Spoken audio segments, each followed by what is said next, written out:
Hello students, आज हम 60 question पर आ चुके हैं।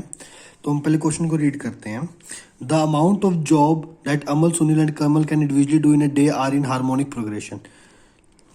इन harmonic progression, okay. Kamal takes twice as much time as Amal to do the same amount of job. If Amal and Sunil work day for 4 days respectively, Kamal need to work for 16 days to finish the remaining job. Okay. The number of days Sunil will take to finish the job working alone is. तो similarly ये भी एक theta question है, तो इसमें आपको कोई options नहीं होगी, कोई नेगेटिव मार्किंग नहीं होगी, बट इन क्वेश्चंस की लेंथ ज़्यादा होती है पर ये इजी होते हैं, तो इनको अटेम्प्ट करो क्योंकि 40 मिनट में 22 क्वेश्चन करने हैं, राइट।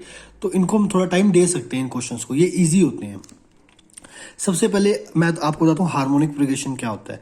जैसे अपन ने लिखा है ए बी सी क्या है, एपी में है, तो इसका अर्थमेटिक मीन में अपन क्या कहते थे, 2b is equal to A plus C करते थे ना। जब हम इसकी हार्मोनिक प्रोग्रेशन की बात करते हैं तो ये क्या हो जाता है, 2/b is equal to 1/a plus 1/c। इसको कहते हैं हार्मोनिक प्रोग्रेशन, क्या कहते हैं, HP। ये था आपकी समझने वाली चीज। अब हम क्वेश्चन पढ़ते हैं। क्वेश्चन में क्या कह रहा है, 3 जने, कौन कौन, अमल, सुनील एंड कमल, ठीक है। मान लेते हैं कि जो अमल का काम करने का लगते हैं उसको मान लेते हैं एस, मान लेते हैं एफिशिएंसीज है इनकी, एफिशिएंसी अपन ए मान लेते हैं, इसकी एस मान लेते हैं, इसकी अपन के मान लेते हैं, ठीक है। अब वो कह रहे हैं they are in harmonic progression, तो इसका क्या बनेगा इस इक्वेशन से, 2/s is equal to 1/a plus 1/k। ये क्लियर हो गया आपको। स्टार्टिंग लाइन में लिखा है the amount of job that Amal individually do in a day are in HP। तो हमने HP के अकॉर्डिंग इसकी इक्वेशन बना ली। Kamal take twice as much time as Amal, Kamal को कितना टाइम लगता है जितना अमल को लगता है, तो A is equal to 2k, twice as much time as Amal, है ना। तो ये सही होगी। अब यहां से k की वैल्यू क्या आई, a/2। अब इस k की वैल्यू को हम इस इक्वेशन में पुट कर देंगे, 2/s 1/a 1, ये a नीचे आ जाएगा, ऊपर क्या आ जाएगा 2, राइट। यहां तक किसी कोई दिक्कत।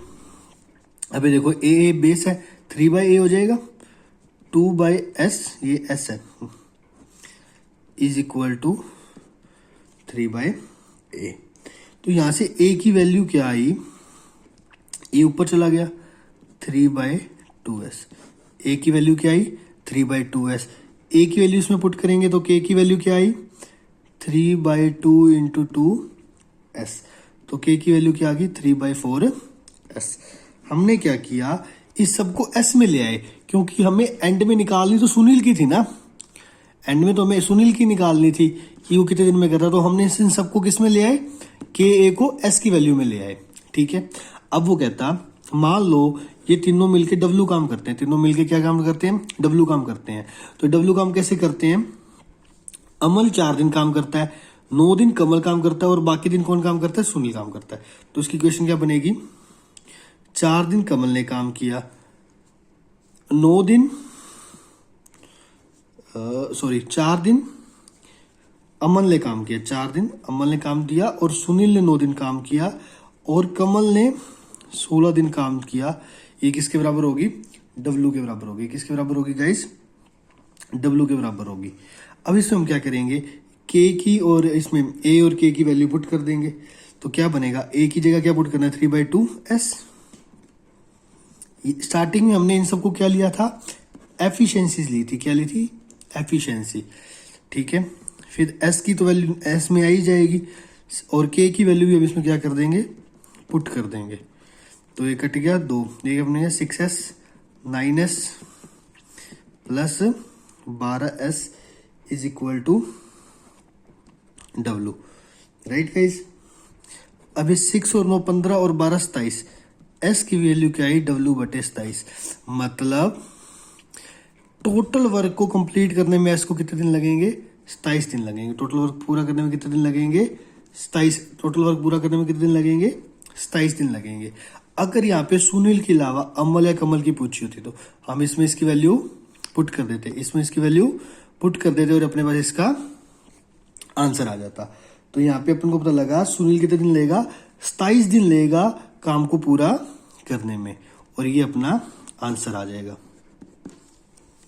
ठीक है स्टूडेंट्स, आई होप आपको ये समझ आया हो, क्योंकि यहाँ पे बस एक चीज अड़ाने वाली थी, हार्मोनिक प्रोग्रेशन। हार्मोनिक प्रोग्रेशन में हम इसको रेसिप्रोकल करके वैल्यूज लेते हैं, और जिसकी हमें निकालनी है हमने सारी वैल्यूज उसमें कन्वर्ट कर ली। ठीक है स्टूडेंट्स, तो अब यहाँ से अपने पास टोटल वर्क आ गया। आई होप आपको ये समझ आया हो। Thank you.